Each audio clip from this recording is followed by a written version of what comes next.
crowd is going wild. A brand new season, that championship style. Big plays are coming, the rivalry's real. Get ready for that Pigskin Frenzy feel. Frenzy! It's college football, yeah, you know the deal.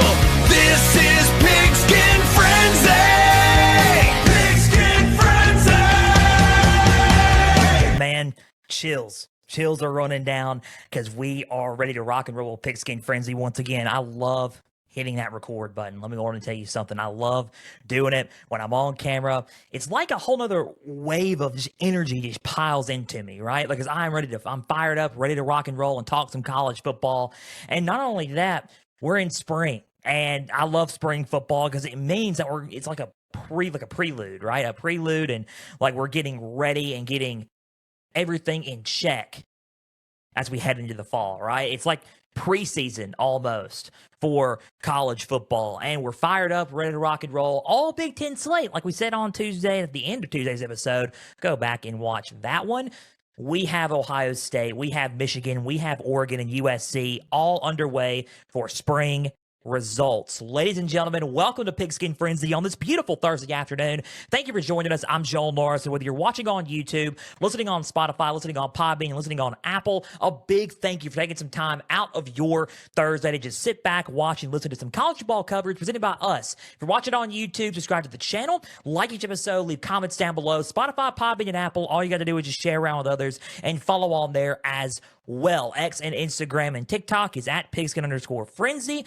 Follow along as well on there. You'll get wild takes from the prodigy of college football himself. The website is www.pigskinfrenzy.weebly.com for all things Pigskin Frenzy. And not only that, catch us on True Voice Digital, inspiring based faith content, and as well as unfiltered analysis from me on there as well. So truevoicedigital.com. You're not going to want to miss anything on there as well. Plenty of other shows are on there as well. If you are a Christian like me, and if you are a believer in our Lord and Savior Jesus, there's a lot of good content on there. So True Voice Digital, truevoicedigital.com. You can catch me and others on there. Guys, college football, we're ready to rock and roll. Guys, we're at 7,100 listeners already, about to be at 7,200 already. So a big thank you for tuning in each and every Tuesday and Thursday. About to cross a huge important milestone, about to have 100,000 views on YouTube.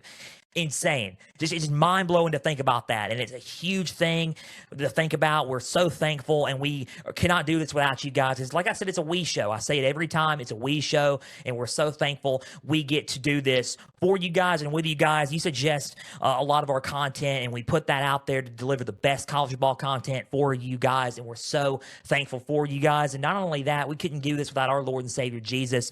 Without him, we would not be here, and we would not be chasing our dream in college football media. We give him all the praise, all the glory, because as a believer in Christ, that is our mission, is to spread his name and exalt him above all other things and platforms as well, just spreading his name out there. So if you want to come to know Jesus, it's the best decision you can ever make in your life. X, Instagram, and TikTok is at Pigskin_Frenzy. And the website is www.pigskinfrenzy.weebly.com. Home and About Me page, just contact info down below. Name, email, and question. You can talk about it on there. It's the best decision you could ever make in your life.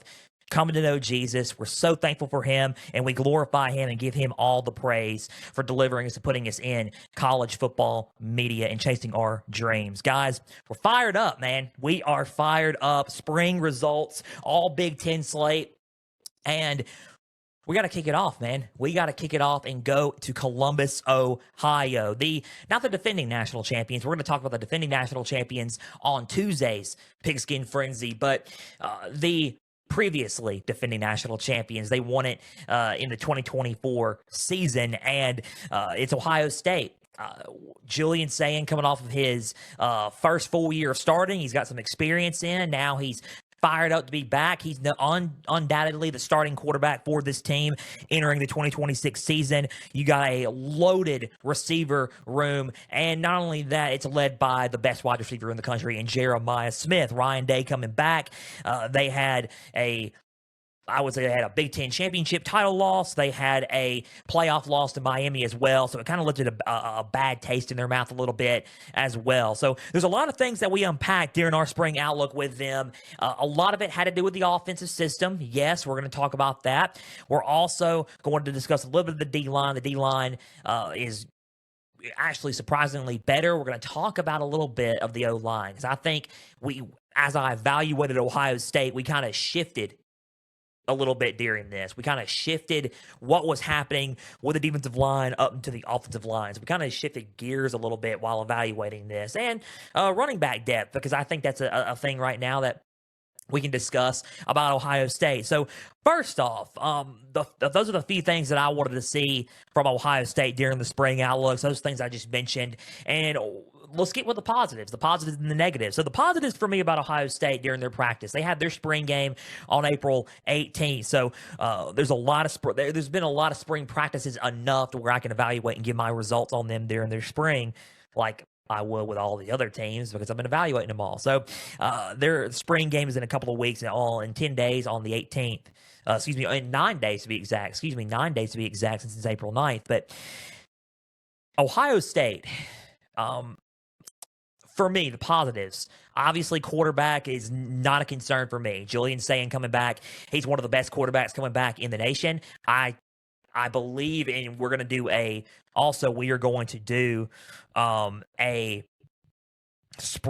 quarterback ranking as well in the next few weeks. Next month, we will do, after where we do our spring results, we're going to have a top 10 quarterbacks entering the 2026 season episode. We're going to do that. A lot of people have done it already, but we're going to do it in May because we were covering spring football.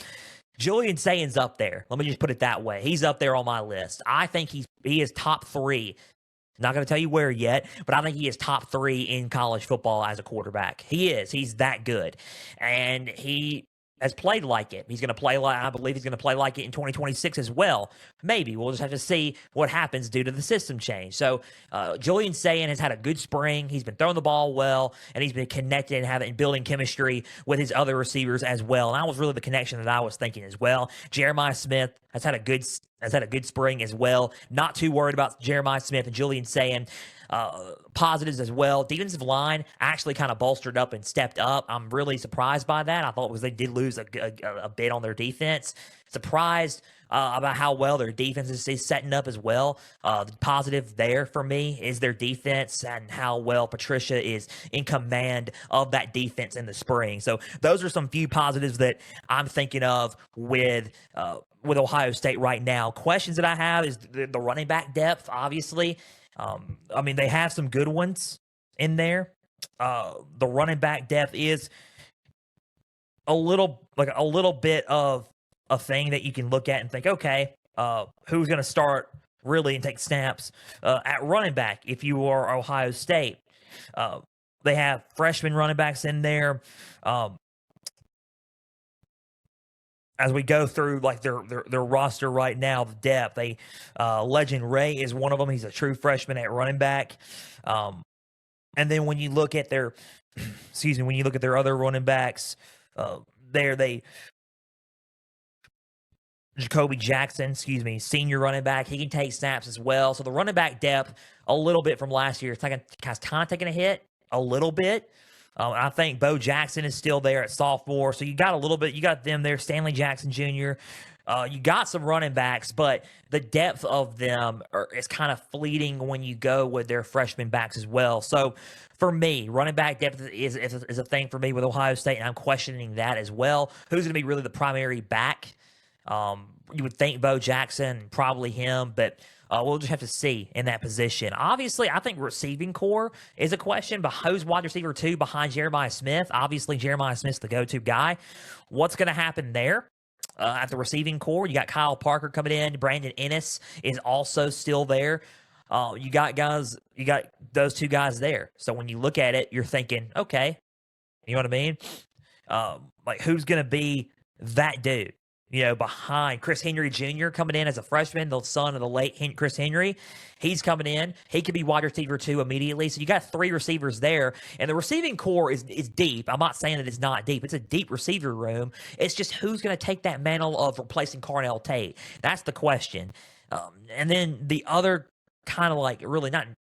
Those are two questions that I have, really. But the negatives, I think the offensive lines are kind of concerned for me right now. I think the O-line needs to bolster up a little bit and get a little bit better, a little bit more physical. I think the offensive line is, especially coming off of the Indiana game, coming off the Miami game, you're looking at it and you're like, okay. I mean, you would think, okay, the practices would be a little bit more, they would be a little bit more amped at their spring practices. But right now, it's been kind of hearsay right now. So with their offensive line, I think that's the concern for me about Ohio State right now is their O-line. If you look at how they've been practicing and practicing physically, right? It's been kind of just, like I said, the jury's out on them. So we'll see what happens with Ohio State. That's kind of the negative that I have right now. That's really the only negative I have about Ohio State because I think Ohio State's loaded. I think they can get it figured out. I am still questioning the Arthur Smith system right now. I think from what we've seen from practice, it's been good. I kind of want to see what's going to happen as the practices go on and as the deeper it goes. Is Arthur Smith the guy on offense for them? It's looking right now like the direction is positive, which is good to see, but I want to see a little bit more, especially in their spring game from Arthur Smith and his system on offense. I have nothing against Arthur Smith at all. I just think the way he runs his systems, like he used to run his systems with the Falcons and the Steelers in the NFL, it's just a little bit, it's different to the college game, right? I think he's taking a little bit of a pro-style approach, which is fine.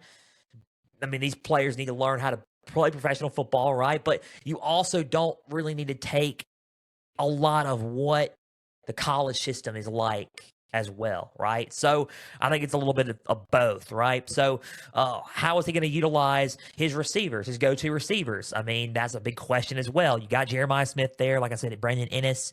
How is Arthur Smith going to utilize those guys? He's gonna have a little bit more of a tight end look as well. He's going to utilize running the ball a lot.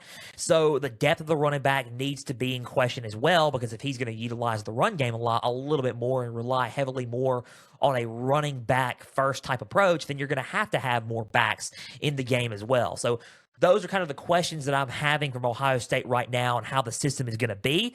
We're going to see what's going to happen during their spring game. Right now, overall, if you want to give me a grade, like if I have a grade to give Ohio State right now during my spring results, I would probably give Ohio State maybe a B+, teetering towards A-, because I think while they're a loaded roster and they got some things that are going really well for them, there are some questions that I still have about the team that bring me back to a B+ as of right now.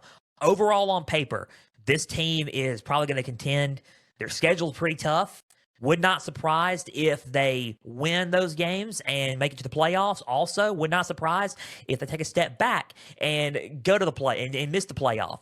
I think they're going to try to contend. Let me just put it that way. Let me just reword that. I think they'll try to contend, but I would not be surprised if this team goes to wins their games and goes to the playoff, or I would also not be shocked if they lost a few of those games or a couple of those games and it turns out they missed the playoff this year. Would not be surprised by that at all. Their schedule's very tough.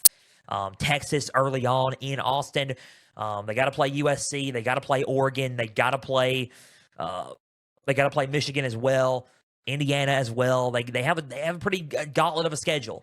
A lot of those teams are going to be highly ranked and really good. So we're going to see what happens for Ohio State going into the fall, but B+, teetering towards A- is my grade, really my spring result grade for Ohio State. So that's my spring results on them. Moving on, 3 more teams, and we're going to their counterpart, their rival, up north, right? The team up north, Michigan. We're going to Michigan, in Ann Arbor, Michigan. The first spring under legendary former Utah head coach Kyle Whittingham, now the new head coach of the Michigan Wolverines. Very excited about this hire. I think business picked up once he went to Ann Arbor. I think that a lot of people, when they look at Michigan, they're like, oh, okay, they got Kyle Whittingham.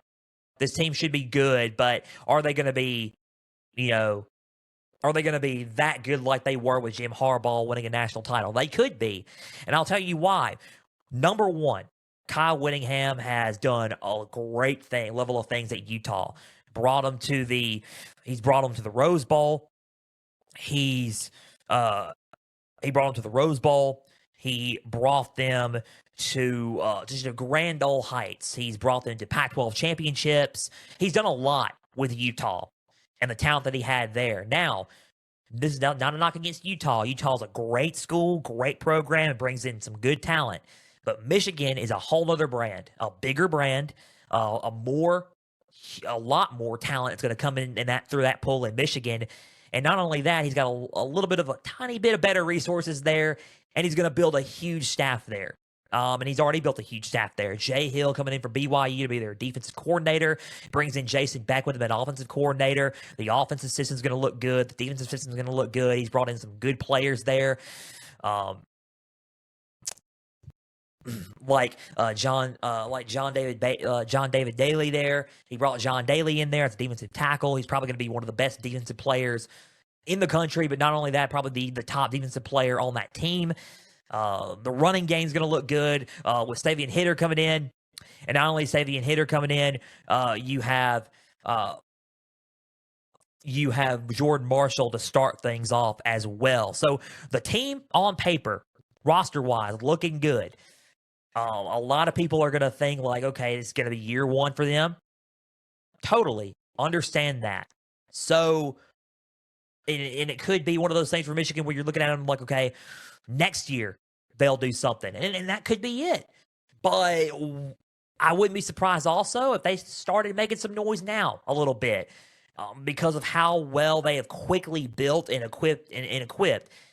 The roster's not that bad. The coaching and the staff is not that bad. And I think Kyle Whittingham's a good coach. A lot of people probably need to start taking a little bit of note and being a little bit more serious about Michigan going into 2026. I believe. I think Kyle Whittingham is the right guy to lead this team. I really do.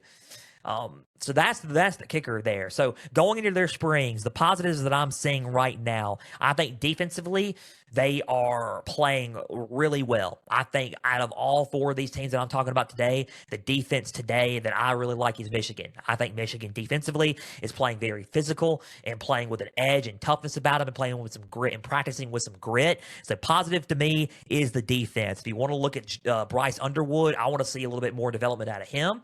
The positive is that it's leaning towards that. And I like what I'm seeing from him so far. He does still have to get better in some mechanics, though, but not all the way. Yeah, he's still got some developing to go, but I like what I'm seeing from Bryce Underwood. Guys, the running backs, obviously, there's really nothing to debate there. Savion Hitter, Jordan Marshall, that tandem's going to be great at Michigan. There's nothing really to say about the running game. That running game's going to be very good. I think the questions that I have, to me, this is really the big questions if you want to look at it. Receiving core, what's going to happen there? I kind of wanted to see what that was going to be about for them.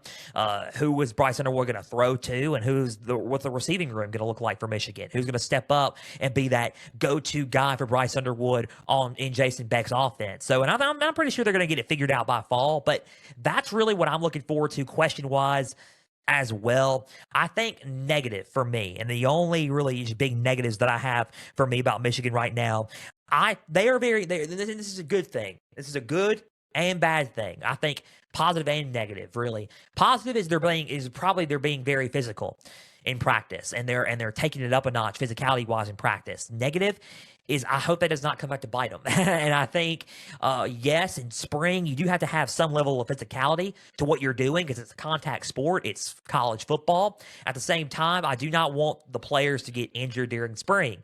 And you're gonna have to have some key players to start the season in fall, right? So I think, to me, that's a little bit of a negative, being a little bit too physical, and that's what I worry about in terms of conditioning and health going into the fall for Michigan overall.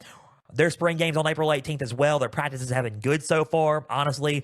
Honestly, my spring results, if you want to just talk about it for Michigan and we can move on to Oregon and USC, my spring results for Michigan right now, if you want to look at them, probably an A minus, maybe. A minus for me. I think that's a really good grade, highest rated grade for Michigan. I'm a little bit high on Michigan.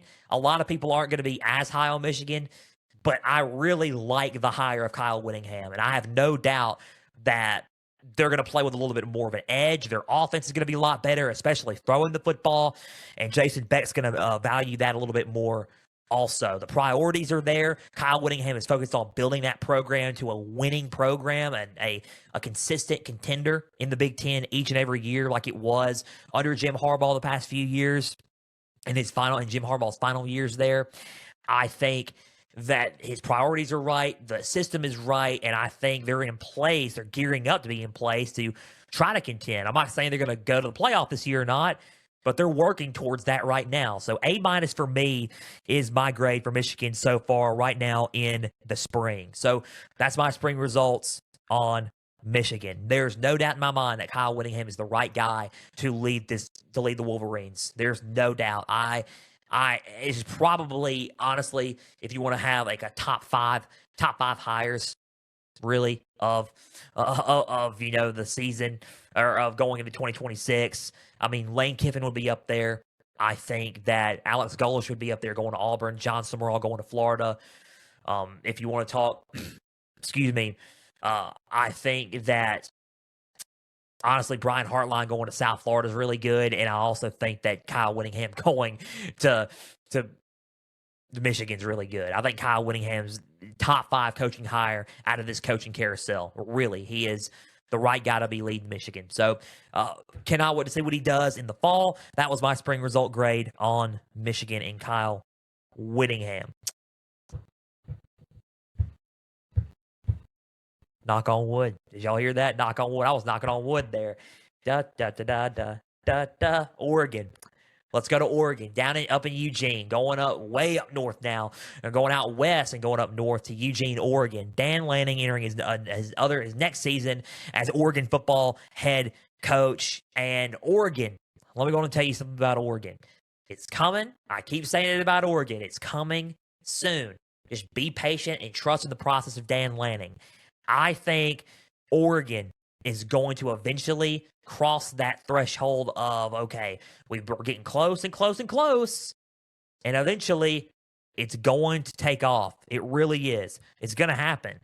We're going to win. We're going to probably make a national title again or win the national championship. Just trust in his process and trust in his timing. Dan Lanning during the spring, I think I wanted to see a few things. Is Corey Moore, Evan Stewart fully healthy? I wanted to see what's going on there. Dante Moore, I know he's going to be even more developed as well because I think that's really, really why I wanted him to come back.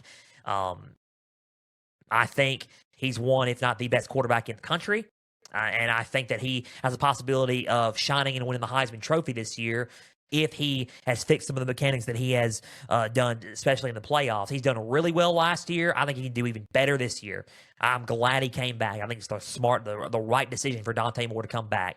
The development of him, I think the line of scrimmage is a big question as well for me. I wanted to see both defensive line and offensive line. I wanted to see how well they're going to be bolstered up going into the fall as well. So that was some of my spring outlook questions that I had for them also. So if you want to talk about conditioning and being fully healthy, Evan Stewart is 100%. So look, praise the Lord for that. I'm glad. Needs to be healthy. And they really, really missed his presence in the receiving room. That's a big thing. Also, can Dante Moore and Evan Stewart build that chemistry, which they are. They're practicing and they're throwing together. They're trying to build that chemistry and develop that chemistry ahead of the fall and ahead of that schedule that they got in 2026. So that's a big thing there. Got to develop that chemistry with Evan Stewart, develop that chemistry with Corey Moore as well, being fully healthy. That's a really positive sign for the Oregon Ducks. To me, that's a huge positive, is them being fully healthy during the spring. So that's one for me. If you want to look at, honestly, I think the secondary is a little bit underrated. I think that's a positive for me because that was a question mark for me, but now it's positive for me that Oregon's secondary is kind of underrated, and a lot of people aren't going to be talking about them as much, but I think they're going to be very underrated during this grueling schedule coming up in 2026 as well. So those are some of the positives for me as well. I think Dante Moore is developing quite nicely, working on some of the things that really kind of cost them a lot of games last year.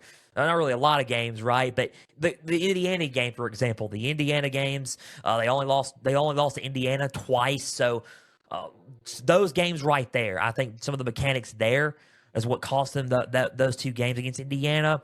and how to develop against those, and even some against in the games that he won against Iowa. He made some mistakes against Iowa, even though it was cold and rainy. There were some things that we could have done this a little bit better. We could have done that better. Decision making could have been better at this point. Accuracy could have been better at this point. I think he's developing all of that. He's turning into a more even better, more elite pro football quarterback prospect, and I think it's going to be his time to shine. So positive for me is Dante Moore. Their question to me is the running back room, the depth of the running game. I want to see what's going to happen there for the spring. I'm seeing a little bit of it now, which is okay, and it's teetering towards a more positive thing for me with Oregon. I think that the depth of the quarterback room, the depth of running back room, is a little bit of a question mark for me at this time.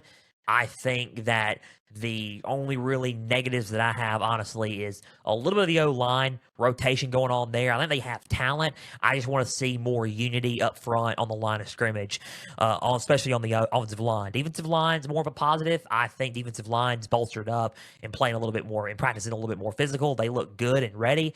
I think the offensive line is really the negative thing that I got right now. I want to see more from the O-line for Oregon. So other than that, I think there's more positives than negatives. I think they can get the things cleaned up that they are practicing with, but because it's still spring practice, everybody's going to have flaws and mistakes and errors. Nobody's perfect, but just get it ready for that fall schedule coming up if you're the Oregon Ducks. So to me, my spring result grade on Oregon to me is, I would say about an A, honestly. I think Oregon is a really loaded team. I think they're going to be even better this year.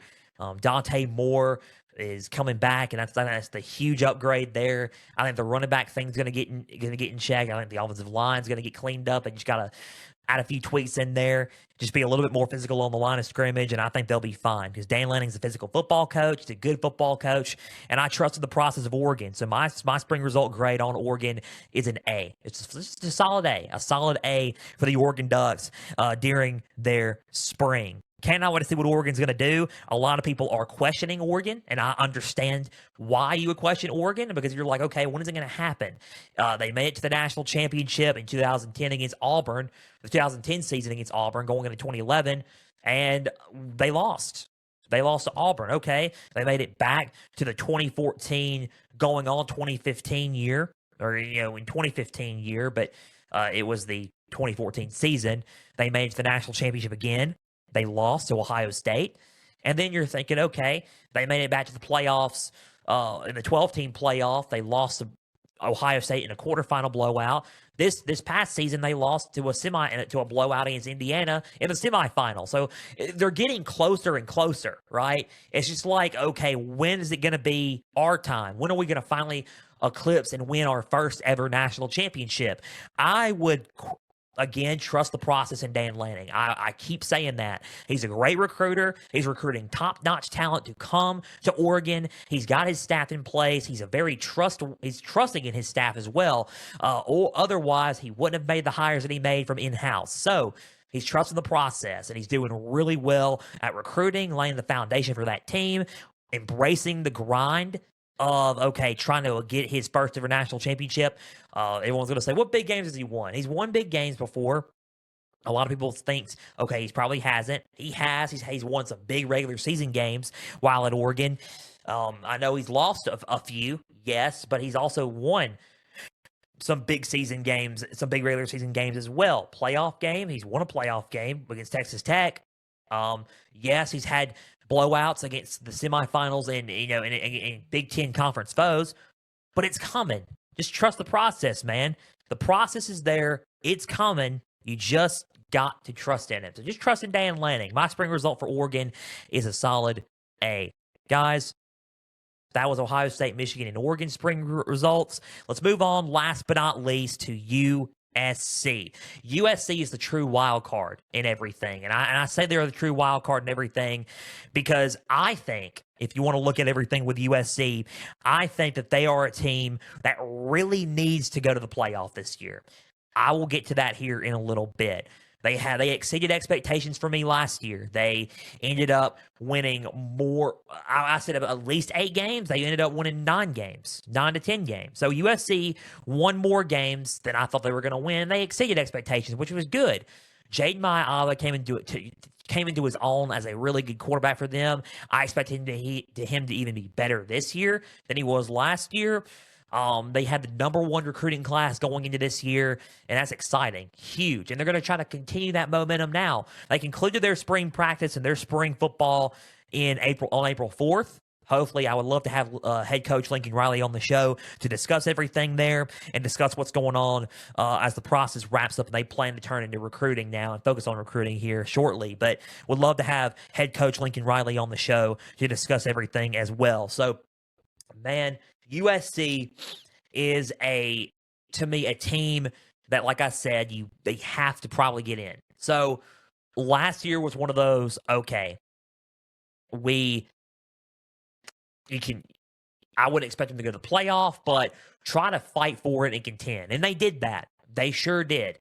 This year, there's no debate. With the talent they have on their team, number 1 recruiting class coming in, and not only that, veteran-type quarterback in Jaden Maiava. Defensively, they are kind of, fixing everything with Gary Patterson. We're going to talk about that here in a little bit.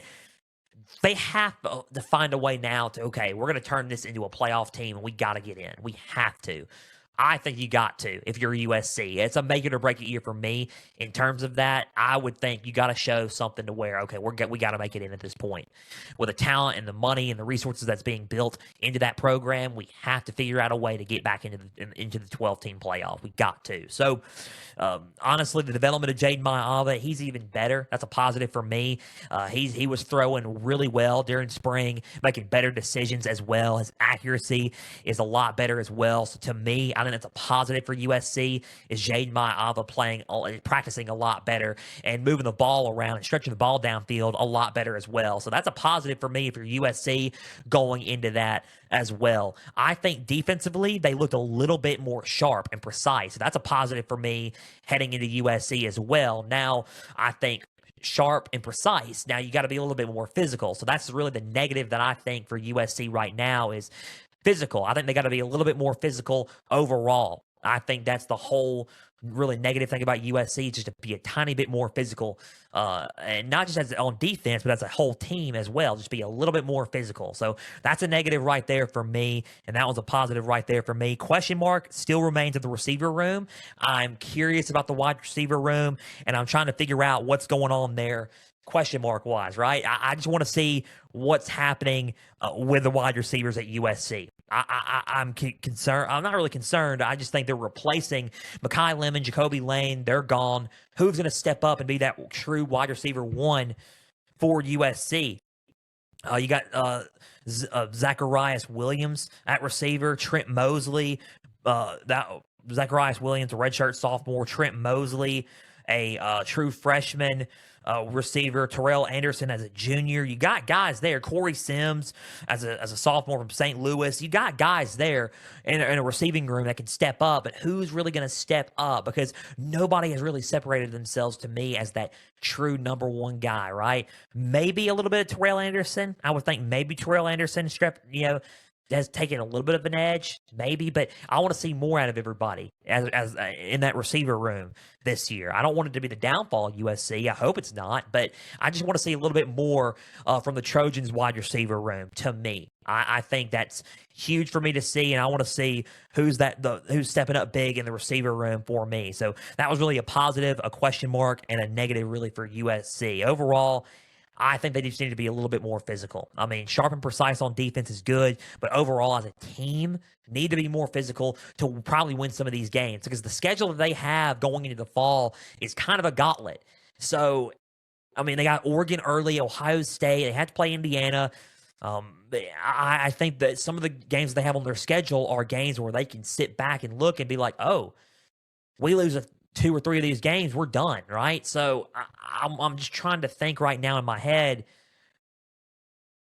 I mean, not really in my head, just asking out loud, I guess, rather. What is it going to take? And I think physicality is the number 1 thing that it's going to take. You got to be a little bit more physical in these games. You're going to have to get into a drag-out war grinded out war with some of these teams. And are they up for that?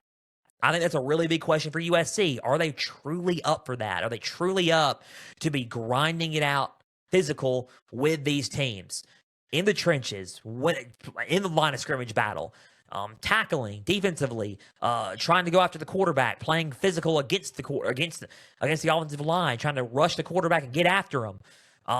Tackling, are they going to be very physical in some of these games? Because they're going to have to be in order to take that step of trying to contend for a national title this year. So that's just my honest estimate on USC overall. So honestly, my spring result grade to me is about a B+, trending towards an A- for USC. Probably a B+, trending towards an A-.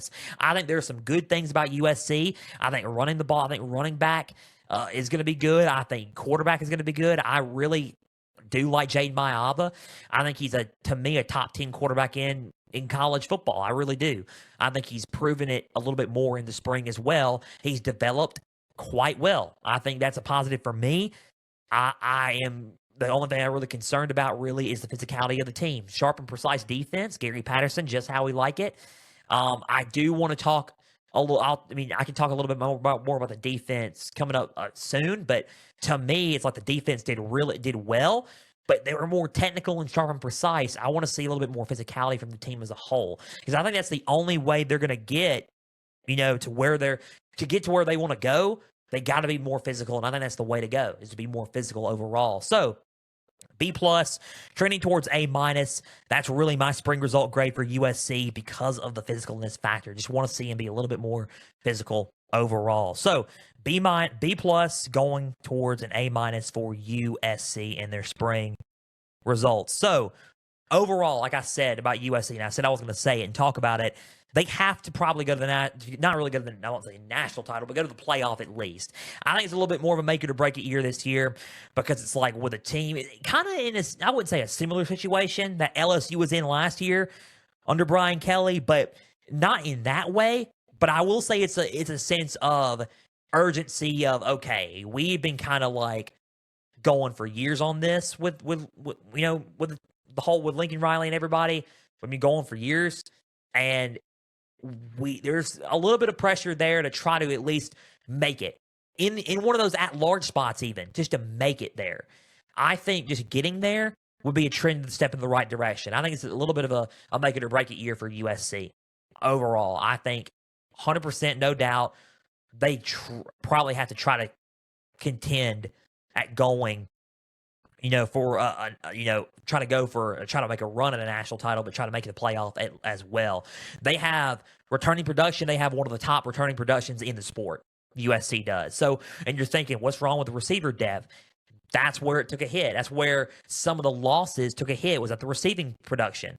I think that's a concern, maybe, but we'll see who steps up, because I think they still do have some talented receivers, but are they experienced enough? That's a question that everybody can ask there. But overall, they do have returning production.